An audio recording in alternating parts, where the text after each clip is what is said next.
जमलेल्या माझ्या तमाम हिंदू बांधवांनो, भगिनींनो आणि मातांनो, काय बोलू तुमच्या समोर? किती वेळ बसला तिथे? जेवण वगैरे झालं हो की नाही? झालंय ना? चला धन्यवाद. कारण मला यायला उशीर झाला, संभाजीनगरला उतरलो आणि थेट आलो इकडे. एवढ्या भर दुपारी तुम्ही सगळेजण थांबून राहिलात त्याच्याबद्दल खरंच मनापासून तुम्हाला मी धन्यवाद देतोय. कारण आता या देशात, मी जगाचं बोलत नाही, पण किमान या देशात जीवाला जीव देणारी माणसं राहिलेली नाहीत. जीव घेणारी माणसं निर्माण होतात की काय अशी भीती वाटते. अनेक ठिकाणी काही पक्षांना कार्यकर्त्यांसाठी बिर्याणीची सोय करावी लागते. मग बातम्या येतात 2000 किलो चिकन आणलं, 1000 किलो मटण आणलं, आणि मग कार्यकर्ते काय करतात? नेत्याला ठेवतात बाजूला आणि बिर्याणीवरतीच ताव मारून घरी जातात. पण या आपल्या शिवसेनेत तसं नाहीये. तुम्ही काही जण जरी हो बोलला असला तरी मला कल्पना आहे अनेक जण जेवलेले नाहीत, अनेक जण जेवलेले नाहीत. आणि साहजिकच आहे, मी सुद्धा जेवलेलो नाही. मी तुमच्या प्रेमाचा भुकेला आहे. आजकाल प्रेम करणारी माणसं मिळत नाहीत. तुमच्या समोर येण्यापूर्वी मी विचार करत होतो, कारण आता सभा माझ्या सुरू झाल्यात. या सभा म्हणजे माझा कुटुंब संवाद आहे की माझ्या कुटुंबाला मी भेटतोय.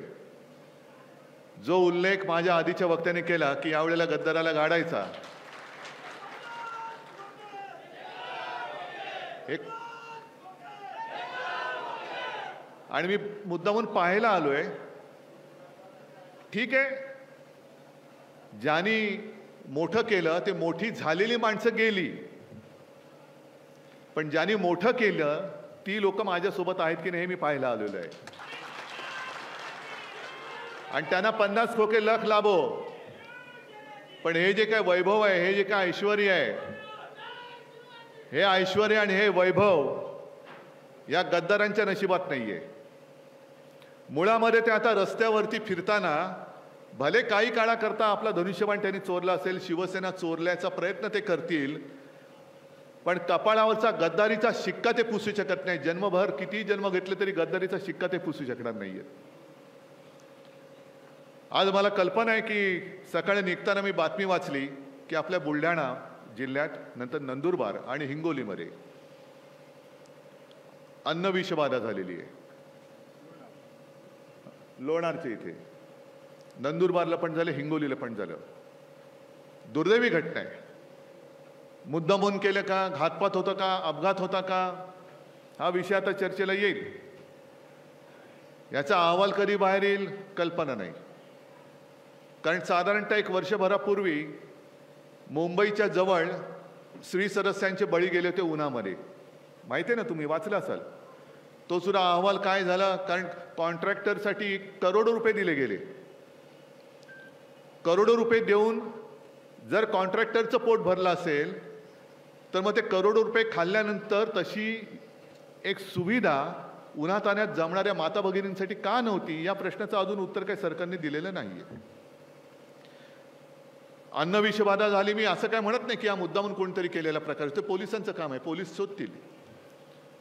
पण विषबाधा झाल्यानंतर उपचारासाठी डॉक्टर नव्हते तिकडे. हे आपलं सरकार, हे सरकार आपल्या दारी. कशासाठी? आज माझ्या बुलढाण्यामध्ये दुष्काळासारखी परिस्थिती आहे ना. एकतर दोन्ही सीझनची वाट लागली. खरीप गेला, रब्बीला पण अवकाळीने झोडलं. आता गेल्या आठवड्यामध्ये पडला अवकाळी. किती ठिकाणी पंचनामे सुरू झाले. बरं, पंचनामेचं नाटक झाल्यानंतर आजपर्यंत काय असं काय नाही की आपत्ती पहिल्यांदाच आली. यापूर्वी सुद्धा आपत्ती आलेली आहे, अगदी आपलं सरकार असताना सुद्धा आली. पण त्यावेळेला तुमच्याकडे मदत मिळाली होती की नव्हती हे एकदा उघड तुम्ही सांगा. मला कल्पना आहे, हा पश्चिम विदर्भ जो आहे इकडे कर्जमाफी, कर्जमुक्ती करायला थोडा वेळ लागला, कारण तोपर्यंत कोरोनाची सुरुवात झाली आणि पश्चिम विदर्भातले काही भाग हा राहिला होता. तरी देखील 2 लाखापर्यंतचं पीक कर्ज माफ करण्याची किंवा मुक्त करण्याची योजना मी राबवली होती.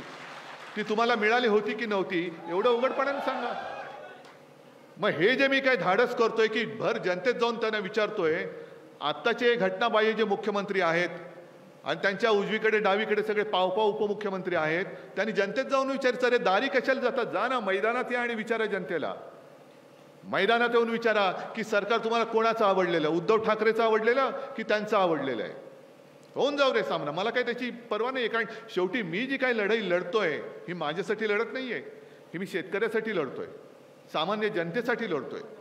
मला काहीतरी मिळालं पाहिजे, नाही मला काही मिळायची काही आवश्यकता नाही, मला तुमचं प्रेम मिळालं खूप झालं, बस झालं मला एवढं. त्याच्या पलीकडे आणखीन काय पाहिजे. माझ्याही आधी मुख्यमंत्री झाले, माझ्यानंतर तरी बसलेच आहेत गद्दारी करून आणि घटनाबाह्य. पण अशा या उन्हा तानामध्ये न जेवता माझ्यासाठी थांबणारी लोक तुमच्यासाठी थांबू शकतात का.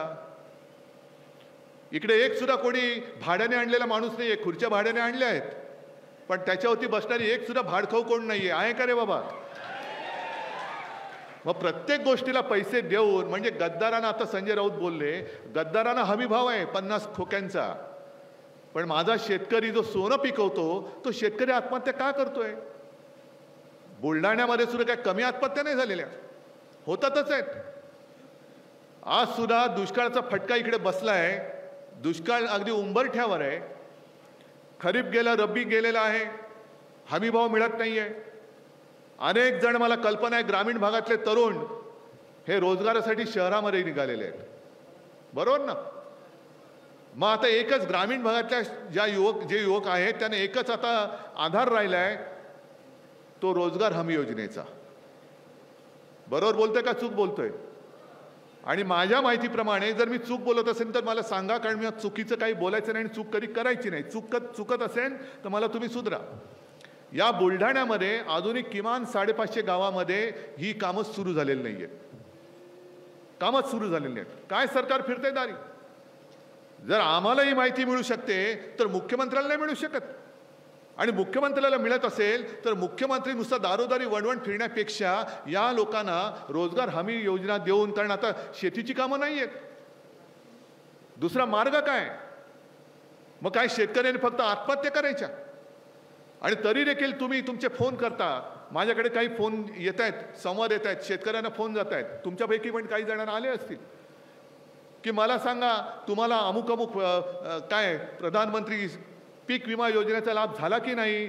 मग तो झाला झाला झाला. तुम्हाला झाला की नाही. नाही झाला. प्रधानमंत्री सन्मान योजना झाला की नाही. बरं तुमच्या घरामध्ये विचारा, कारण तुम्हाला पण माहिती आहे, विचारायची काही गरज नाही. प्रधानमंत्र्यांनी उज्ज्वला योजना आणली गॅस सिलेंडरची, किती जणांना लाभ झाला. प्रधानमंत्री आवास योजना, किती जणांना घरं मिळाली. काहीच नाहीये. मग हे फोन येत आहेत आणि फोनवरनं विचारलं जातं की तुम्हाला माहिती आहे का मोदी सरकारच्या योजना. मग तो एक साधा कोणतरी शेतकरी असतो, तो बोलतो माहिती आहे. मग तुम्हाला या योजनेचा फायदा झाला का. झाला. मग तुम्हाला आनंद होईल की आणखीन तुमच्यासाठी आम्ही काय केलंय. मग तो शेतकरी त्यांना सांगतो की मग ताई असेल किंवा दादा असेल कोण फोन करणार, कारण ही सगळी भाडोत्री माणसं, पैसे बक्कळ आहेत, पैसे खूप आहेत, त्याच्यामुळे सगळ्या गोष्टी तिकडे भाड्याने चालतात. मग ते फोनवरनं विचारतात की तुम्हाला घर मिळालं का प्रधानमंत्री आवास योजनेत. हां मिळालं. मग तुम्ही परत मोदी सरकारला मत देणार का. तर त्या एका शेतकऱ्याने सांगितलं, या विदर्भातलाच आहे, बुलढाणा किंवा अकोल्यातला असेल, की यापूर्वी आम्ही भाजपला मत दिलेलं आहे, पण आता एक वेळ आम्ही मुलाबाळांचं आत्महत्या करू पण पुन्हा भारतीय जनता पक्षाला मत देणार नाही. का तर सोयाबीनचे भाव काय आहेत, पूर्वी काय होते, आत्ता काय आहेत. कापसाचे भाव काय आहेत, पूर्वी काय होते, आत्ता काय आहेत. बरं एक कायदा त्यांनी केलाय, हमी भाव तुम्हाला किती पाहिजे होता, तुम्ही काही बोला, पण आम्ही जो काय बोलू तोच हमी भाव. बरं ठीक आहे, तो तरी द्या. पण हमी भावापेक्षा कमी दरात जर का कापूस कोणी खरेदी केली तर तो गुन्हेगार असेल. म्हणजे व्यापारी हा कापूस खरेदी करतायत, त्याने एक कल्पना काय केली की शेतकऱ्याकडनं एक हमीपत्र लिहून घ्यायचं की हमी भावापेक्षा कमी दरात तुला मला कापूस विकायला काही माझी हरकत नाही, ना हरकत प्रमाणपत्र. आता पोलिसांना सांगा तुम्ही त्याच्यावर गुन्हा काय दाखल करणार. करू शकतात. पण सरकारला काहीच कळत नाहीये. सरकार म्हणजे मोदीजी त्यांनी जे काही भाषण केलं लोकसभेमध्ये, देशाच्या पंतप्रधानांनी देशाचे पंतप्रधान म्हणून भाषण करायला पाहिजे होतं, त्यांनी भाजपचा नेता म्हणून भाषण केलेलं आहे. भाजपचा नेता अब की बार 400 पार. अरे मग का घाबरला तेवढे? का तुम्ही आमच्या सगळ्या आमदार खासदार साध्या शिवसैनिकांवरती गुन्हे दाखल करतायत? ईडी, सीबीआय, इन्कम टॅक्स हे काय तुमचे घरगडी आहेत? आणि त्या घरगड्यांना सुद्धा सांगतो की तुम्ही आत्ता त्यांचे घरगडी असाल, उद्या आमचं सरकार येते, आमचं सरकार येणार. तुम्ही तुमचं काम करा. तुम्ही जर का राजकारणात लुडबुड कराल तर जेव्हा राजकारण आमच्या ताब्यात येईल तेव्हा तुमचं काय करायचं हे आम्ही आज ठरवून ठेवलेलं आहे. पण जर मी गोरगरिबांचा आवाज उठवला, आणि मला इथे सुद्धा शेतकऱ्यांना विचारलं किती शेतकरी आलेत ना? तुम्ही बातम्या बघता का जरा टीव्हीवरती काय चाललंय, वृत्तपत्रात काय येते? उत्तरातले शेतकरी कसे रस्त्यावरती उतरलेत? आत्महत्या त्यावरचा उपाय नाहीये. आत्महत्या केल्यानंतर ज्यांनी आत्महत्या केल्या त्यांच्या घराची काय वाट लागले बघून या तुम्ही. जे सांगतात प्रधानमंत्री आवास योजनेमध्ये तुम्हाला घर दिलं, तुम्हाला छप्पर दिलं. अरे आत्महत्या केलेल्या शेतकऱ्याच्या घराचं छप्पर उडालेलं आहे, कुटुंबाचं छप्पर उडालेलं आहे. काय चाटायचं तुमचं प्रधानमंत्री आवास योजनेतलं घर? दिलं घर, पण घरातला करता करविता शेतकरी त्याने आत्महत्या केली, काय करायचे घर? पण तुम्ही असहाय्य होऊन जर का राहणार असाल आणि आत्महत्या करणार असाल तर तुम्हाला असंच चिडून टाकलं म्हणून समजा या सरकारने. जिद्द पाहिजे. जसं उत्तरेतले शेतकरी उतरलेत, त्यांच्या समोर आता रणगाड्या आणि रॉकेट लॉन्चर आणून ठेवायचे बाकी राहिलेले आहेत. बाकी मोठमोठ्या त्या बॅरिकेड्स उभारलेले आहेत, खिळे ठोकलेत, तारेचं कुंपण जे आपल्या सीमेवरती असतं ते ठेवलेलं आहे. बरं त्या ड्रोनवरनं अश्रुधुराचे गोळे त्यांच्यावरती मारतायत. आज सुद्धा आता संजय राऊत जे बोलले की सकाळी बातमी आली की ते एक का दोघं जण त्याच्यामध्ये मृत्युमुखी पडलेत. 1-1.5 वर्षापूर्वी साधारणतः 6-7 महिने हे शेतकरी तिकडे ठाण मांडून बसले होते. ऊन वारा पाऊस, कडाक्याची थंडी असेल, ऊन असेल, पाऊस असेल, हटायला तयार नाहीत. याला म्हणतात जिद्द. आणि त्या जिद्दीसमोर मोदी होते, मोदी आहेत, तरी सुद्धा त्यांना सुद्धा झुकावं लागलं होतं. हे त्यांनी गेल्या वेळेला दाखवलं होतं. हे माझ्या महाराष्ट्रातली जिद्द गेली कुठे? हा बुलढाणा आपण म्हणतो की सिंदखेड राजा म्हणजे माझ्या जिजाऊचे जन्मस्थान. अरे जिजाऊने एवढं मोठं दैवत आपल्याला दिलं, त्या दैवताने जे आपल्याला दिलं ते आपण विसरलो.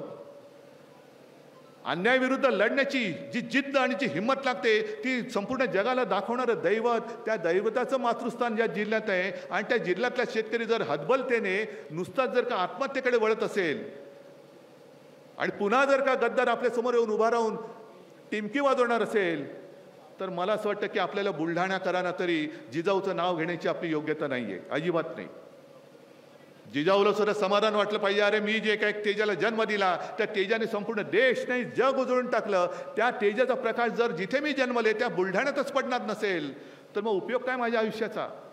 कशाला बोलायचं जय जिजाऊ? मी तुम्हाला जो एक प्रश्न विचारतोय, जे माझ्यावरती आरोप करतात, का मी गेलो काँग्रेस सोबत, का मी गेलो राष्ट्रवादी सोबत? कारण त्याला भाजपने केलेला वचनभंग हे कारण आहे. भाजपने जो एक मला शब्द दिला होता, हो मी उघड सांगतो, अमित शहानी येऊन शिवसेना प्रमुखांच्या खोलीमध्ये जो मला शब्द दिला होता की 2.5 वर्ष माझ्यासाठी नव्हती, मी शिवसेनेसाठी मागत होतो, शिवसेनेचा मुख्यमंत्री पाहिजे. आणि त्यांनी सांगितले चालेल. मग देवेंद्र फडणवीस मला म्हणाले, कारण त्यांना खोलीच्या बाहेर त्यांनी बसवलं होतं, सगळं ठरलं, त्यांना सांगितलं. मला म्हणाले उद्धवजी आता आपण प्रेस कॉन्फरन्सला जाऊया. म्हटलं चला जाऊया, पण जरा अजूनही लोकसभेला 2-3 महिने आहेत, पण तेव्हा साधारणतः या सुमाराचं झालं होतं. आणि त्याच्यानंतर 4-6 महिन्यांनी विधानसभा आहेत. पण जर आत्ता मी बोललो आणि आपण बोललो की 2.5 वर्ष मुख्यमंत्रीपद तुमच्याकडे आणि आमच्याकडे राहील, तर म्हणे माझ्याच पक्षातले लोक आमच्या अंगावरती येतील. म्हटलं मग काय करायचं? नाही तुम्ही काळजी करू नका, आपलं ठरलंय, मी बघा कसा बरोबर करतो. मग हरकत नाही. ती प्रेस कॉन्फरन्स त्याचं सुद्धा क्लिप माझ्याकडे आहे. पद आणि जबाबदाऱ्यांचा समान वाटप आम्ही करू. पद मुख्यमंत्री पद आहे की नाही? मुख्यमंत्री पद ही जबाबदारी आहे की नाही? मग ह्याचं जर समान वाटप, ह्याचा अर्थ मी जे बोललो होतो तेच मानलं होतं. पण शब्द तुम्ही मोडलात, मग मी लोकांना काय तोंड दाखवलं असतं? तुमच्यासमोर काय म्हणून मी आलो असतो? आणि तो जो मला राग आला की बाकी एक तर काय आपण कोणाचं काही देणं लागत नाही, कोणाचंही कोणतेही पाप मी कोणाला फसवलंय, कोणाला लुबाडलंय, कोणाचं काय केलंय आयुष्यात कधी केलं नाही. आणि त्याचबरोबरीने आयुष्यात कधी मी खोटं बोललेलं नाही आणि आयुष्यात कधी मी खोटं बोलणार नाही. पण त्यांनी तो शब्द तोडला.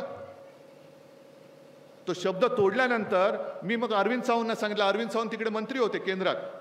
मी फोन केला आणि अरविंदना सांगितलं, अरविंद आपल्याला राजीनामा द्यावा लागेल. आणि अरविंदनी सुद्धा एखाद्या सैनिकासारखं सांगितलं. मला विचारलं नाही मी काय करू, माझं काय चुकलं. अरविंद म्हणाले येस सर. एका क्षणात अरविंदने राजीनामा देऊन टाकला. राजीनामा दिल्यानंतर सुद्धा प्रधानमंत्र्यांनी विचारलं नाही का तू राजीनामा देतोयस. एक मंत्रिमंडळातला सहकारी, तो सुद्धा शिवसेनेचा, म्हणजे ज्या शिवसेनेने तुम्हाला संकट काळात मदत केली. अहो मोदीजी, जेव्हा वाजपेयी तुम्हाला कचऱ्याच्या टोपलीत टाकायला निघाले होते तेव्हा फक्त आणि फक्त एकमेव हिंदू हृदय सम्राट शिवसेना प्रमुखाने तुमची बाजू घेतली होती. आणि मोदीजींना पाठिंबा देण्यासाठी सुद्धा राजनाथ सिंहांनी मला फोन केला होता. आज जो हार घातला ना सगळा मोठा, मला माहित नाही फोटोमध्ये किती लोक आले असतील. या ना. मी तर माझं म्हणणं, मी इकडे उभा राहतो, अख्खा मोठा हार घ्या, सगळी माझी जनता जनार्दन आहे, तो त्या हाराच्या फोटोत येऊ द्या. पण एक व्हिडिओ सगळीकडे फिरतोय, मोदीजींचा सत्कार, मोठा हार. राजनाथ सिंग तेव्हा अध्यक्ष होते तेव्हा, पण तेव्हाचे अध्यक्ष आता काय हालत झाले. त्यांना वाटलं आपल्याला सगळ्यांना मिळून हार आहे म्हणून त्यांनी डोकं घातलं मध्ये. त्यांना अमित शहाने का कोण सांगितलं चला बाहेर. म्हणजे फक्त मोदी आणि मोदीच, बाकी कोणी नाही. आणि तिथेच माझं जो काही संताप होतो तो तिकडे होतोय.